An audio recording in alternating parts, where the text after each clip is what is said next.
Chapter 5 The Vienna Insurrection. On the 24th of February, 1848, Louis Philippe was driven out of Paris, and the French Republic was proclaimed. On the 13th of March following, the people of Vienna broke the power of Prince Metternich and made him flee shamefully out of the country. On the 18th of March, the people of Berlin rose in arms, and after an obstinate struggle of 18 hours, had the satisfaction of seeing the king surrender himself into their hands. Simultaneous outbreaks of a more or less violent nature, but all with the same success, occurred in the capitals of the smaller states of Germany. The German people, if they had not accomplished their first revolution, were at least fairly launched into the revolutionary career. As to the incidents of these various insurrections, we cannot enter here into the details of them. What we have to explain is their character, and the position which the different classes of the population took up with regard to them. The Revolution of Vienna may be said to have been made by an almost unanimous population. The bourgeoisie, with the exception of the bankers and stock jobbers, the petty trading class, the working people, one and all, arose at once against a government detested by all, a government so universally hated that the small minority of nobles and money lords which had supported it made itself invisible on the very first attack. The middle classes had been kept in such a degree of political ignorance by Metternich that to them the news from Paris about the reign of anarchy, socialism, and terror, and about impending struggles between the class of capitalists and the class of laborers, proved quite unintelligible. They, in their political innocence, either could attach no meaning to these news, or they believed them to be fiendish inventions of Metternich, to frighten them into obedience. They, besides, had never seen working men acting as a class, or stand up for their own distinct class interests. They had, from their past experience, no idea of the possibility of any differences springing up between classes that now were so heartily united in upsetting a government hated by all. They saw the working people agree with themselves upon all points: a constitution, trial by jury, liberty of the press, etc.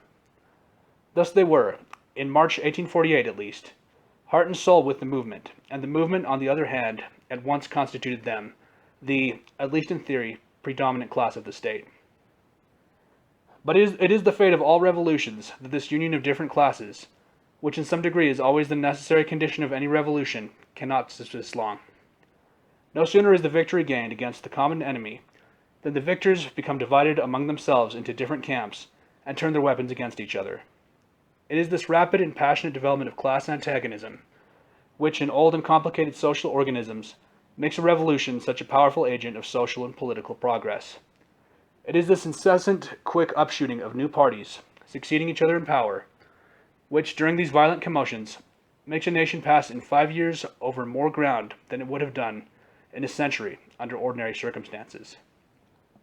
The revolution in Vienna made the middle class the theoretically predominant class. That is to say, the concessions wrung from the government were such as, once carried out practically and adhered to for a time, would inevitably have secured the supremacy of the middle class. But practically the supremacy of that class was far from being established. It is true that by the establishment of a national guard, which gave arms to the bourgeoisie and petty tradesmen, the class obtained both force and importance. It is true that by the installation of a committee of safety, a sort of revolutionary, irresponsible government, in which the bourgeoisie predominated, it was placed at the head of power. But at the same time, the working classes were partially armed too.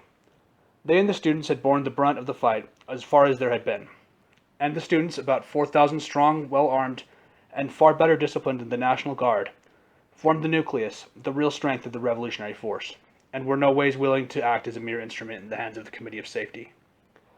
Though they recognized it, and were even its most enthusiastic supporters, they yet formed a sort of independent and rather turbulent body, deliberating for themselves in the Allah, keeping an intermediate position between the bourgeoisie and the working classes, preventing by constant agitation things from settling down to the old everyday tranquility, and very often forcing their resolutions upon the Committee of Safety.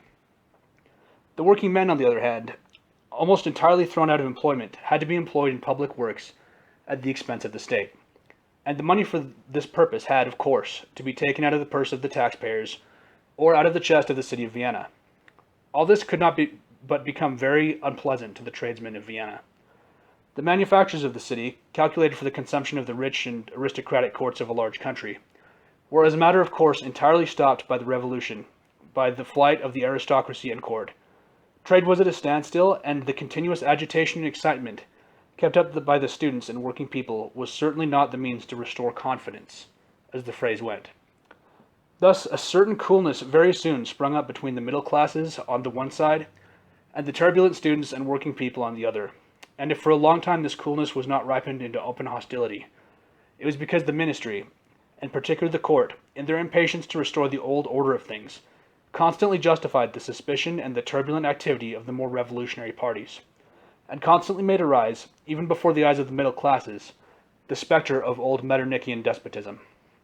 Thus on the 15th of May, and again on the 16th, there were fresh risings of all classes in Vienna, on account of the government having tried to attack or to undermine some of the newly conquered liberties. And on each occasion, the alliance between the National Guard, or armed middle class, the students and the working men, was again cemented for a time. As to the other classes of the population, the aristocracy and the money lords had disappeared, and the peasantry were busily engaged everywhere in removing down to the very last vestiges of feudalism.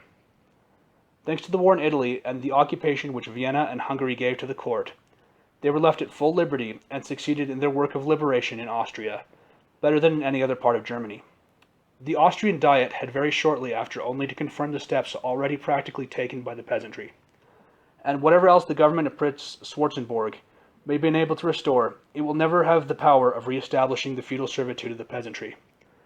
And if Austria at the present moment is again comparatively tranquil, and even strong, it is principally because the great majority of the people, the peasants, have been real gainers by the revolution, and because whatever else has been attacked by the restored government, those palpable, substantial advantages, conquered by the peasantry, are as yet untouched.